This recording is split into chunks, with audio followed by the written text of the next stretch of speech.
कंचन के बेटे ऋषि की शादी कहीं नहीं हो रही थी। एक तो ऋषि बहुत ऊपर से कमाई भी कोई खास नहीं, लेकिन कंचन को तो शौक था मॉडर्न बहू लाने का, और उसे एक ऐसी लड़की मिल भी जाती है। अरे बहन, हमें सब पसंद है। आपकी प्रियंका जैसी लड़की की तलाश मुझे कब से थी। जींस पहनकर अंग्रेजी में गिटर पिटर बोला करे।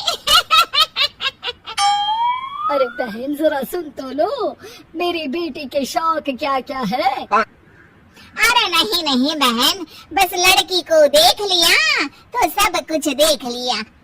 आप ना शादी की तैयारी करो, और वो जरा सामान की लिस्ट भी दी है ना मैंने। हाँ बहन जी, सारा सामान शादी से एक दिन पहले ही आपके दरवाजे आ जाएगा। मजा आ गया, मजा आ गया। अब तो बस आप शादी की तैयारी करो। प्रियंका के माता पिता के जाने के बाद कंचन का पति उससे कहता है, अरे भाग्यवान, तुम तो कुछ ज्यादा ही जल्दी दिखा रही थी शादी की।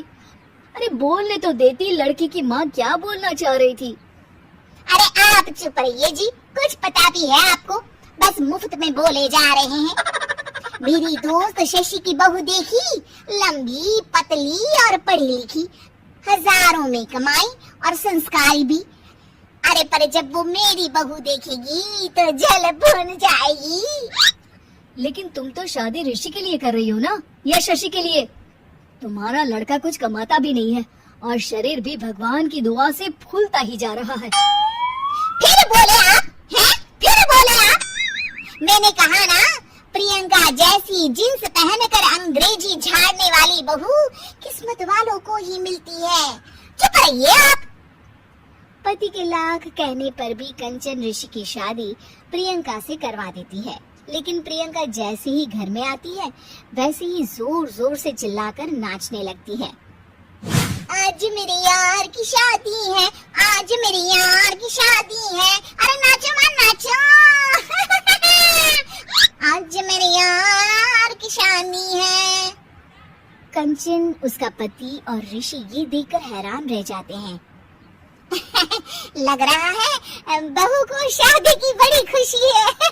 हाँ, बहू क्यों नहीं, हम भी नाचेंगे। अरे नाचो नाचो जी, मुंह क्या देख रहे हो? चलो चलो नाचो, बहू कह रही है। कंचन ये कहकर प्रियंका के साथ नाचने लगती है। ऋषि और उसके पिता वहाँ से चले जाते हैं। अगले दिन कंचन अपनी सहेलियों को प्रियंका से मिलवाने के लिए घर बुलाती है, जहाँ शशि भी आती है। अरे शशि, कैसी हो?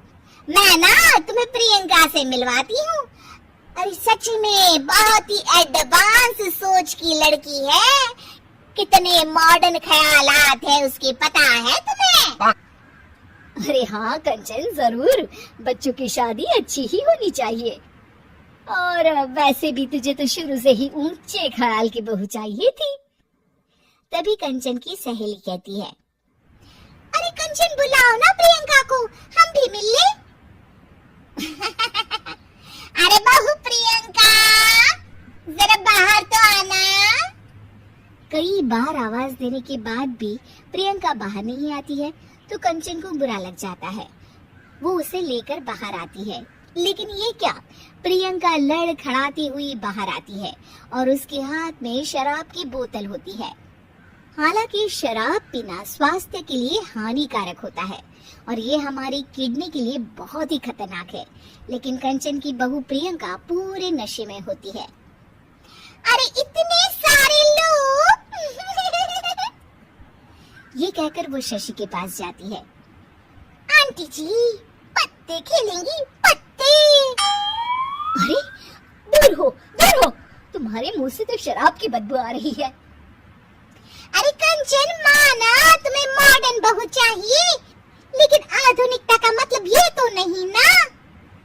बुरा न मानना कंचन, तुम्हें पता था कि तुम्हारे बेटे की कमाई और शरीर दोनों ही ठीक नहीं है, तो तुम्हें उसी हिसाब की लड़की से शादी करवानी चाहिए थी। ऐसा कहकर सभी औरतें वहाँ से चली जाती है। तभी प्रियंका की माँ कंचन के घर आती है। अरे बहन जी, बड़ी चालाक निकली आप तो। बिना बताए अपनी पियक्कड़ बेटी मेरे लायक बेटे के गले में बांध दी। ओए होए, बढ़ियाई बिना बताए। उस दिन जब मैं ये बात बता रही थी तो तुम तो सुनने को भी तैयार नहीं थी। अब भुगतो तुम। ये कहकर वो वहां से वापस चली जाती है। सबके जाने के बाद कंचन अपना सर पकड़ लेती है। हाय रे, आधुनिकता की अंधी दौड़ में मैं अपनी संस्कृति ही भूल बैठी थी। अब तो राम